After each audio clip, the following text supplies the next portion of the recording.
Four arms. யார்ரா அந்த four arms? Four ஆர்ம்ஸ்ங்கிறது யாருன்னு பார்த்தா, பென்டன் உலகத்துல ரொம்ப பவர்ஃபுல்லான ஒரு ஏலியன். இந்த ஏலியன ஃபர்ஸ்ட் டைம் பார்க்கும்போது தெரியும், கொள்ள நம்ம மோதவே கூடாது அப்படின்னு. ஃபோர் ஆர்ம்ஸின் ரியல் ஸ்பெசிஃபிக் நேம் என்னன்னு பார்த்தா, டெட்டர்மென்ட். இவர் வந்து பென்டென் ஆர்மிட்ரிக்ஸ்ல இருக்கிற one of the best strongest alien.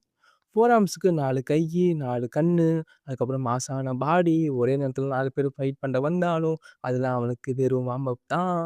Height சுமார் 12 ஃபீட் வரைக்கும் இருக்கும். அவன் வாக் பண்ணாலே கிரவுண்ட்ல அதிரும். ஸ்ட்ரென்த் மட்டும் இல்ல, டியூரபிலிட்டி அதிகம் நம்ப ஃபோர் ஆர்ம்ஸுக்கு. புல்லட்ஸ், எக்ஸ்ப்ளோஷன்ஸ் எல்லாம் நார்மல் மேட்டர் போல ஹேண்டில் பண்ணுவாருப்பா தலைவரு. வில்கேஸ் மாதிரி டேஞ்சரஸ் வில்லன் கூட கூட ஃபைட் பண்ணியிருக்காரு. ஃபைட் சீன் வந்தா பேக்ரவுண்ட் மியூசிக்லாம் அள்ளும்ல. ஃபோர் ஆர்ம்ஸ்க்கு ரெஸ்லிங் ஸ்டைல் மாதிரி நெறைய டெக்னிக்ஸ் தெரியும். பஞ்ச் மட்டும் இல்ல, த்ரோ, ஸ்லாம்ஸ், மாஸ் எல்லாம் காம்போ பேக் தான் நம்ம ஆளுக்கு. ஸ்பீடு மத்த ஏலியன் மாதிரி ஸ்பீடா இல்லைனாலும், ஸ்ட்ரென்த்ன்னு வந்துட்டா நம்ம தலைவர அடிச்சுக்க ஆளே கிடையாது. ஆர்மிட்ரிக்ஸ் டைரக்ட் ரொட்டேட் ஆகுது. கிரீன் லைட் ஃபிளாஷ் ஆகுது. Next second normal boy, Ben Ten இல்ல. Standing there. யார்றா அவன்? 4 கையோட நின்னுட்டு இருக்கான்.